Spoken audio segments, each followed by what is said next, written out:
खुलुमखा त्रिपुरा हास्तेनि जत लोकरंनो आनि खाबे खुबे हामजों माया फारो अशा शानलते फाइनि 1 अक्टोबरनि सिमिनोरनि बागि चेंजंनाय स्वर्णकमल ज्वेलार्सो स्वर्ण शारद अर्गो जे जागा मेगाला की ड्र नरक माननाय कायथम रांचनि नेकलेस तेबो तंगनायला की ड्र 21 गोल्ड कॉइन डायमंड पर्चेस खाने रंग बागि आं सानामो नरकनि बागि बतंगो कायथम डायमंड नि रिंग ते एवरी पर्चेस नरक माननाय गिफ्ट ते डिस्काउंट्स स्वर्णकमल ज्वेलार्स फाइदि फाइन नायफेनि गवर्नमेंट निजत रायदाते ताकलायनि चिंगाव साथे न पालेलायनि हामबाय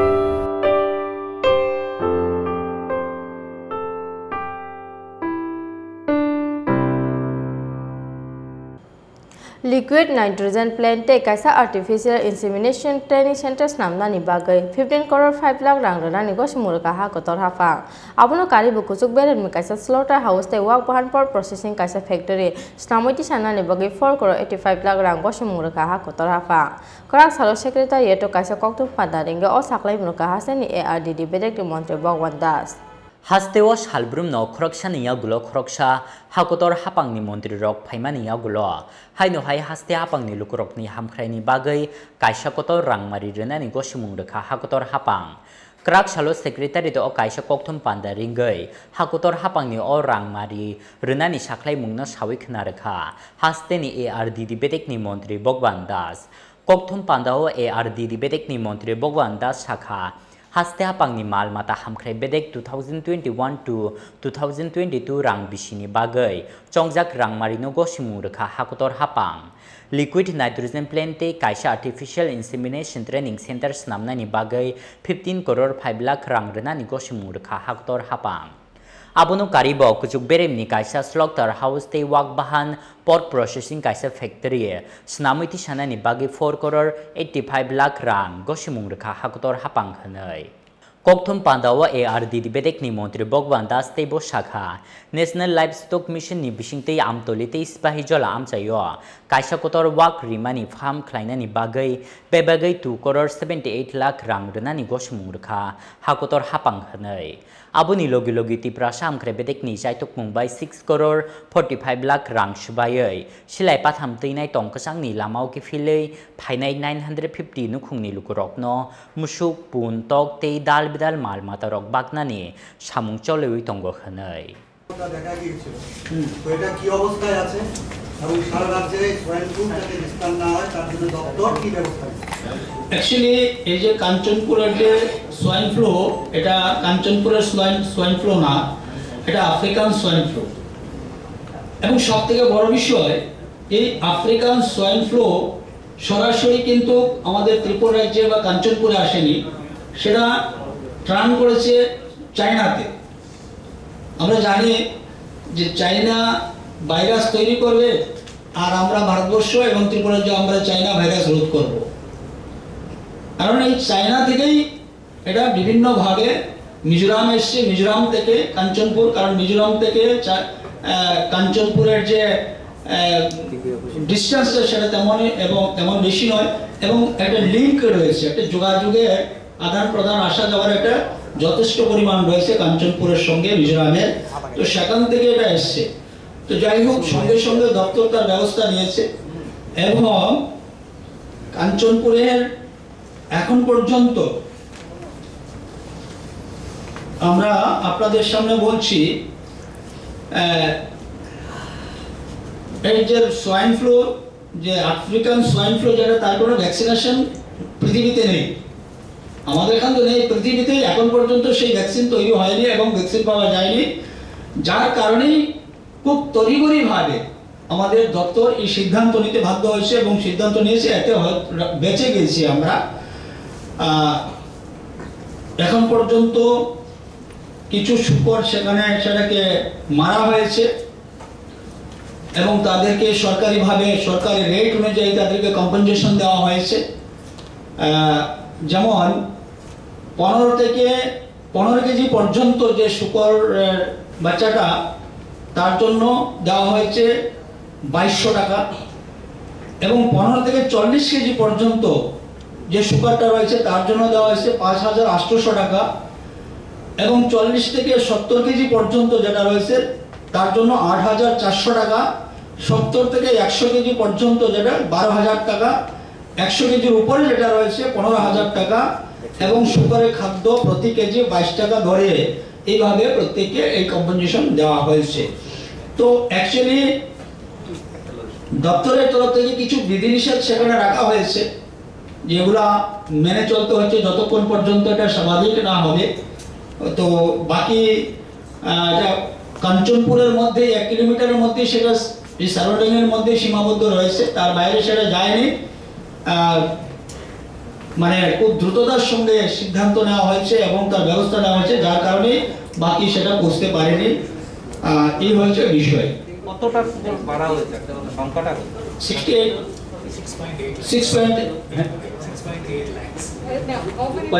how many feet? 63 মানে সুবল 63 এখন পর্যন্ত মারা হয়েছে। এখন কি রকম পরিস্থিতি? এখন কি মানে আছে স্বাভাবিক নরমাল পরিস্থিতি। একটা প্রশ্ন, দেখা যাচ্ছে মুখ্যমন্ত্রী দুর্ঘটনায় গরু পালনে সরকার বা দপ্তর একটু গুরুত্ব দিচ্ছে।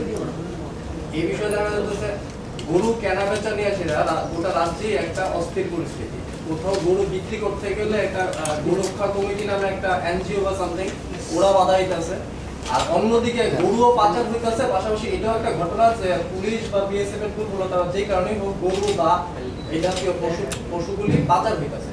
গোটা বিষয়টাতে দপ্তর এবং মন্ত্রী হিসেবে আপনি কিভাবে দেখেন? অ্যাকচুয়ালি এটা আজকে কোনো নতুন বিষয় নয়। গরু বিক্রি হচ্ছে আমাদের ত্রিপুরা রাজ্যে সর্বমোট 28টি মানে পশু বাজার রয়েছে, এবং নির্দিষ্ট বার অনুযায়ী সেখানে হাট বসে, হাট হয়, এবং প্রতি হাটেই সেখানে গরু, ছাগল, মুরগ সমস্ত ধরনের প্রাণী ক্রয় বিক্রয় সেখানে হচ্ছে। এমন কোনো তথ্য বা এমন কোনো ঘটনা যে বিক্রি করতে বা খরিদ করতে কোনো অসুবিধা হচ্ছে এমন কোনো ঘটনা আমাদের কাছে নেই। যদি আমি থাকে বা যদি আসে বা আমি দেখবো খোঁজ নিয়ে, তারপর আমি বলবো সেই বিষয়ে। এটা কিন্তু বারবার বিভিন্ন সংবাদ মাধ্যমে বারবার উঠে আসছে যে গোরক্ষা কমিটি নামে একটা অর্গানাইজেশন, কোনো গভর্নমেন্ট অ্যাপ্লিকেশন আছে কি নাই আমি জানা নাই, কিন্তু ওরা গরু কেনা বেচাতে বাধা দেয়। কিন্তু কেওস হইতাছে এবং এটি মিডিয়াতে আইতাছে। হয়তো আপনার কাছে অফিশিয়াল রিপোর্ট নাই বা পুলিশ রিপোর্ট নাই। কালকে অ্যাসেম্বলি তো আছে সেম কোশ্চেনটা। এই ইস্যুটা অ্যাসেম্বলি তো কিন্তু কালকে আপনার একজন এমএলএ বলছেন যে বিক্রি করতে গিয়ে সে অনেকেই প্রবলেম ফেস করতেছে, যেভাবে ট্রান্সপোর্টেশন হয় গরু ওইটা নিয়েও। অ্যাকচুয়ালি দেখেন, আমি যেটা কই, গরু ট্রান্সপোর্টেশনের ক্ষেত্রে কিছু বিধি নিয়ম আছে, এটা আপনারাও জানেন, যে একটা গাড়িতে এট এ টাইম মানে একই সঙ্গে কটা গরু নেওয়া এবং তার যে স্পেসটা কতটুকু হওয়া তার জন্য একটা সরকারিভাবে বিধি নিয়ম রয়েছে, এবং তার এখানে মেডিকেলের একটা ব্যবস্থা থাকা বিষয় রয়েছে, তার খাওয়ার বিষয়টা রয়েছে। তো সম্ভবত হয়তো এটা অনেকে মেনটেন করে না, তো এটাও আমার মনে হয় ঠিক নয় যে ক্যারিং করতে, তার গাড়ি করে বহন করে নিয়ে যেতে সরকারের তরফ থেকে কোনো বাধা আপত্তি সেখানে কোনো অবস্থাতেই নেই, কিন্তু সরকারিভাবে তার জন্য কিছু রুল রেগুলেশন সেখানে রয়েছে। তা আমি মনে করি সেটা মেনে করলেই ভালো, তাহলেই কোনো সমস্যা এখানে আসার সম্ভাবনা কম থাকবে। আচ্ছা, আরেকটা প্রশ্ন, আপনি বলছিলেন যে আফ্রিকান সোয়াইন ফ্লু এটা চীনের ভায়া চীন এসেছে। এই বিষয়ে কি মানে সরকারের কাছে কোনো মানে কোনো রিপোর্ট আছে কি, কোনো বৈজ্ঞানিক ভিত্তি বা কোনো? আছে, এর জন্যই তো বলছি, রিপোর্ট আছে বলেই তো বলছি। স্যার, একটা প্রশ্ন ছিল স্যার, আপনি যেহেতু শ্রম দপ্তরের ভারপ্রাপ্ত মন্ত্রী, দুর্গাপুজো আসছে, এখনো পর্যন্ত দুর্গাপুজোর প্রাক মুহূর্তে বোনাসের একটা বিষয় রয়েছে। এখনো পর্যন্ত চা শ্রমিকরা যে বিষয়টি জানিয়েছে তাদেরকে বোনাস দেওয়া হয়নি, বা যারা এই শ্রম দপ্তরের অন্তর্গত যারা বোনাস পান সেই বিষয়ে দপ্তর কি চিন্তা ভাবনা করেছে বা কবে নাগাদ বা কোনো নির্দেশ রয়েছে এই বিষয়টা নিয়ে? অ্যাকচুয়ালি দেখেন, যেহেতু আমার আজকের যে প্রেস কনফারেন্সের মূল বিষয়টা ছিল আমার প্রাণী সম্পদ বিকাশ দপ্তর এআইডিডি, যেহেতু আপনার প্রশ্ন আনছেন, আমি একটা প্রশ্ন উত্তর আমি আপনাকে দিচ্ছি যে চা শ্রমিক আমাদের রাজ্যে একটা বড় মাত্রায় রয়েছে। ত্রিপুরাতে অনেকগুলা প্রাইভেট অ্যান্ড গভর্নমেন্ট অনেকগুলা বাগান রয়েছে, তো গভর্নমেন্ট বাগান থেকে প্রাইভেট বাগানটাই বেশি রয়েছে। আমাদের অনুকুটিতে রয়েছে, ওই সমস্ত স্থলতে রয়েছে আমাদের অনেকগুলো বাগান এবং অনেক শ্রমিক সেখানে রয়েছে। তো ডেফিনেটলি যে তাদের কিছু ডিমান্ড বা তাদের কিছু চাহিদা, তাদের আর্থিক অবস্থা, সেটা আমি খুব ভালো একটা বলবো না। পাশাপাশি যে প্রাইভেট যে বাগানগুলো রয়েছে সেই বাগানগুলো মালিকরা সঠিকভাবে কোনো বাগান সঠিকভাবে পদক্ষেপ নিতে পারছে না বা নিচ্ছে না, যার কারণে শ্রমিকদের কিছু অসুবিধা হচ্ছে। তো যেহেতু আমি এখানে রয়েছি, আমি ইদানিংকালে সেই বিষয় নিয়ে আলোচনা চলছে, আমি আলোচনা করছি যে কি করা যায়। ইতিমধ্যেই আমরা একটা সুনির্দিষ্ট আমরা একটা রাস্তা তৈরি করতে যাচ্ছি এবং একটা ভালো কিছু হবে তাদের জন্য। আমরা ভাবছি তাদের যে অসুবিধাটা সেটা আমরা দেখব। আচ্ছা, এসসি ডিপার্টমেন্টের একটা বিষয় ছিল, এটা আপনি নিশ্চয়ই জানেন। গত পরশুদিন আগরতলা শহরের একটি হোস্টেল আপনার ডিপার্টমেন্টের অধীনে রয়েছে, সেটা হচ্ছে ডক্টর আম্বেদকর ছাত্রীনিবাস। সেখানে রাত 11টার পর পুলিশের থেকে 3 জনকে ধরা হয়েছিল, 2 জনকে সেখানে গ্রেফতার করে থানায় নিয়ে আসা হয়, অপরজন পলাতক বা লুকিয়ে রাখা হয়েছে। একটা মহিলার হোস্টেলে বা মেয়েদের হোস্টেলে কিভাবে পুরুষরা প্রবেশ করতে পারে মেইন ভবনে, সেটা নিয়ে অ্যাকচুয়ালি গতকাল আমাদের লাস্ট অ্যাসেম্বলি অধিবেশন ছিল, তো আমি শুনেছি ঘটনা। শোনার পর আমি আমার এই এসসি দপ্তরের যিনি ডাইরেক্টর আছেন ওনার সঙ্গে আমি ওভার টেলিফোনে কথা বলেছি এবং বলেছি বিষয়টা এটা কোয়ারি করার জন্য এবং ইমিডিয়েট একটা রিপোর্ট আমাকে দেওয়ার জন্য যে আদৌ ঘটনাটা কি। তো উনি প্রাথমিকভাবে আমাকে একটা রিপোর্ট করেছেন যে হোস্টেল সুপারিনটেন্ডেন্ট একজন মহিলা রয়েছে, উনি ওনার ভাই গিয়েছিল এবং সঙ্গে একজন ড্রাইভার ছিল এবং এখানে সেন্ট্রিও ছিল। তো পরবর্তী সময় এদেরকে পুলিশ এখান থেকে তুলে আনা হয়েছে। এটা প্রাথমিকভাবে একটা আমি বলছি যে না, তার জন্য একটা লিখিত রিপোর্ট বা আদৌ ঘটনা কি, ভাই গিয়েছিল যেতেই পারে, কিন্তু কেন পুলিশ সেখানে গেল এটাও তো আরেকটা বিষয় হতে পারে। তো সেই বিষয় সম্পর্কে একটা রিপোর্ট আগামী 29 তারিখের মধ্যে, মানে আগামীকালকের মধ্যে সেটা একটা রিপোর্ট, পূর্ণাঙ্গ রিপোর্ট দেওয়ার জন্য আমি নির্দেশ দিয়েছি।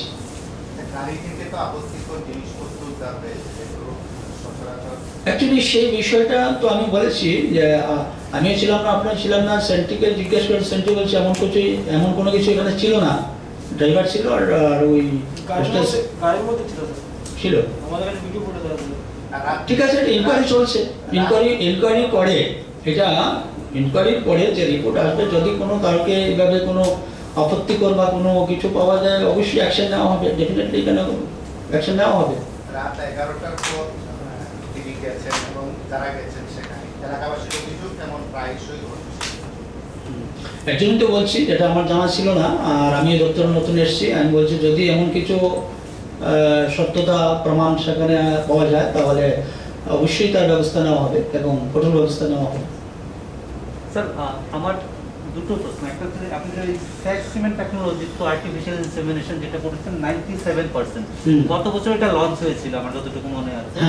তো এটাতে কতটা স্যাম্পল এখন অবধি আপনারা বাচ্চা পাওয়া গেছে, যের মধ্যে ফিমেল তো আপনারা বলছেন 97%? ডিটেইলস একদম ছবি পিকচার সহ আমাদের কাছে রয়েছে। আমি সেটা বলছি না, সংখ্যাটা আমি জানতে চাইছি কতটা এখন অবধি। You have any sir how many pass were there? বিশুদা পড়েন স্যার। 163 বাচ্চা হয়েছে আর 163 এর মধ্যে 158 ফিমেল। রাজাখর আগুলিনি সিমি প্রণব নিকথম চিনি খরাং।